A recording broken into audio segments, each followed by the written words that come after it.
मनुष्य को अपने किए गए कर्मों का फल अवश्य ही भोगना पड़ता है। प्यारे सज्जनों, कहा गया है कि बोया पेड़ बबूल का तो आम कहाँ से खाए। अगर आपके कर्म अच्छे होंगे तो आपको फल भी अच्छा ही मिलेगा, और यदि आपने बुरे कर्म किए हैं तो फिर अच्छे फलों की आशा करना आपके लिए व्यर्थ है। प्यारे सज्जनों, एक बार एक गांव में एक जमींदार और एक मजदूर की साथ साथ ही मृत्यु हो गई। दोनों यमलोक पहुंचे। धर्मराज ने जमींदार से कहा, आज से तुम इस मजदूर की सेवा करोगे। मजदूर से कहा, अब तुम कोई भी काम नहीं करोगे, आराम से यहाँ रहोगे। ये सुन करके जमींदार परेशान हो गया। पृथ्वी पर तो मजदूर लोग जमींदार की सेवा करते हैं, लेकिन अब यहाँ उल्टा होने वाला था। जमींदार ने कहा, महाराज, आपने मुझे ये सजा क्यों दी? मैं तो भगवान का परम भक्त हूँ। प्रतिदिन मंदिर जाता था, देसी घी से भगवान की आरती करता था और बहुमूल्य चीजें दान करता था। धर्म के अन्य आयोजन भी करता था। धर्मराज ने मजदूर से पूछा, बताओ तुम क्या करते थे पृथ्वी पर? मजदूर ने कहा, भगवान, मैं गरीब मजदूर था। दिन भर जमींदार के खेत में मेहनत मजदूरी करता था। मजदूरी में उसके यहाँ से जितना भी मिलता था उसी से अपने परिवार के साथ गुजारा किया करता था। मोह माया से दूर जब भी समय मिलता था तब भगवान को याद कर लेता था। भगवान से मैंने कभी कुछ नहीं मांगा।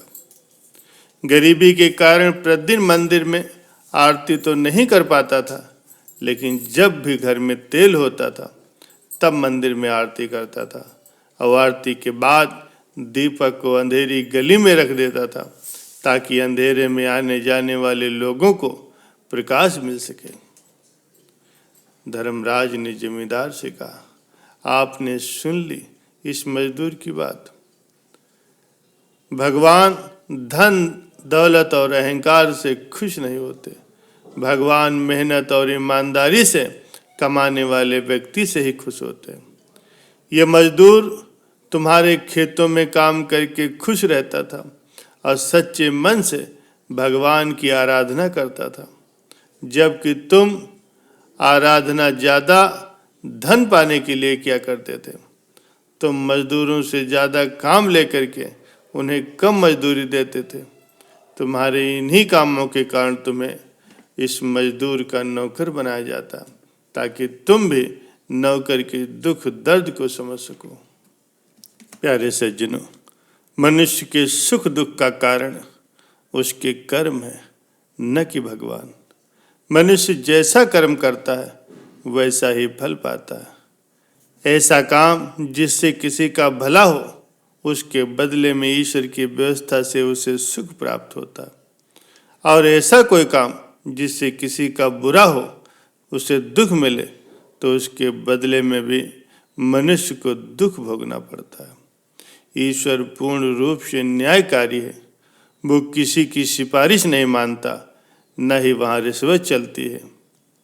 अच्छे और बुरे दोनों प्रकार के कर्मों का फल अलग अलग भोगना पड़ता है। वे एक दूसरे को काट कर बराबर नहीं करते। अच्छे और बुरे दोनों प्रकार के कर्मों का हिसाब अलग अलग रहता है। ऐसा नहीं है कि एक अच्छा काम कर दिया और दूसरा उतना ही बुरा काम कर दिया। दोनों बराबर होकर के कट गए और हमें कोई फल न मिले। दोनों का फल अलग अलग भोगना पड़ता है। अच्छे और बुरे कर्मों के परिणाम स्वरूप सुख और दुख साथ साथ भी चल सकते हैं। कुछ अच्छे कर्मों का फल हम भोग रहे हैं और साथ ही साथ कुछ बुरे कर्मों का फल भी भोग रहे हैं। प्यारे सज्जनों, मनुष्य जन्म में किए गए कर्मों के अनुसार ही उसे आगे का जन्म प्राप्त होता है। अगर बुरे काम की बजाय अच्छे काम ज़्यादा है तो अगला जन्म मनुष्य का मिलता है, और अगर बुरे काम ज़्यादा है तो अगला जन्म कर्मों के अनुसार ही पशु पक्षी कीड़ा मकोड़ा आदि कुछ भी हो सकता। ये बात सही नहीं है कि 84 लाख योनियों में से होकर ही मनुष्य जन्म फिर से मिलता। हमारे सामने ऐसे कई उदाहरण हैं जहां बच्चों को उनके पूर्व जन्म का ज्ञान था और वे पूर्व जन्म में भी मनुष्य ही योनि में थे। प्यारे सज्जनों, भाग्य या प्रारब्ध मनुष्य जो कुछ भी अच्छा या बुरा करता है उसके बदले में उसके अनुसार ही उसे फल प्राप्त होता है। यही उसका भाग्य है, यही उसका प्रारब्ध है। इस प्रकार से अपना भाग्य मनुष्य खुद बनाता है, कोई दूसरा नहीं। कोई भी किसी को भाग्य को नहीं बना सकता और न ही बिगाड़ सकता है।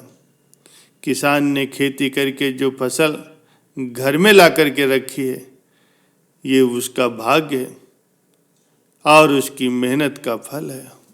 किसी भी अच्छे या बुरे काम का फल ईश्वर तुरंत भी दे सकता है और नहीं भी दे सकता है, लेकिन भले ही देर से मिले लेकिन मिलता जरूर है।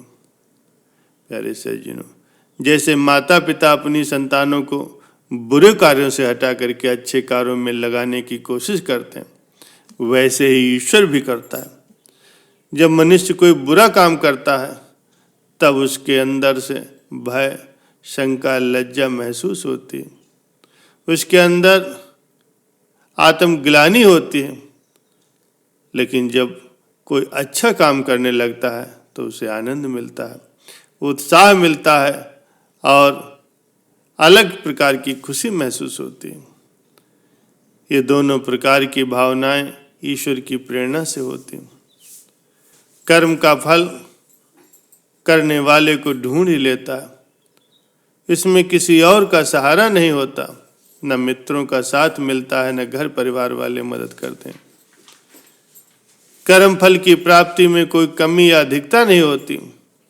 जिसने जैसा कर्म किया है उसको वैसा ही और उतना ही फल मिलता है। महाभारत के युद्ध की समाप्ति पर गांधारी भगवान श्री कृष्ण से कहती है कि निश्चय ही पूर्व जन्म में मैंने कोई पाप किए हैं, तभी मैंने अपने पुत्रों, पौत्रों और भाइयों को मरा हुआ देख रही हूँ। महाभारत में ही भगवान श्री कृष्ण जी कहते हैं कि जैसे कोई बछड़ा हजारों गायों के बीच में अपनी माँ के पास पहुँच जाता है, ऐसे ही कर्म फल कर्म करने वाले के पास स्वतः ही पहुँच जाता है। जीव अकेला ही जन्म और मृत्यु को प्राप्त होता है, अकेला ही अच्छे और बुरे कर्मों का फल सुख या दुख के रूप में भोगता है। करोड़ों कल्प बीत जाने पर भी बिना कर्म फल भोगे उससे छुटकारा नहीं मिल सकता।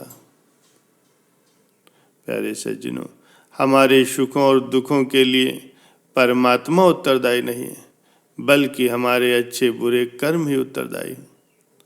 अज्ञानता के कारण हम अपने सुख दुख के लिए परमात्मा को दोषी ठहराते हैं, जबकि वो न तो हमारे पापों के लिए जिम्मेदार है और न ही हमारे पुण्यों के लिए।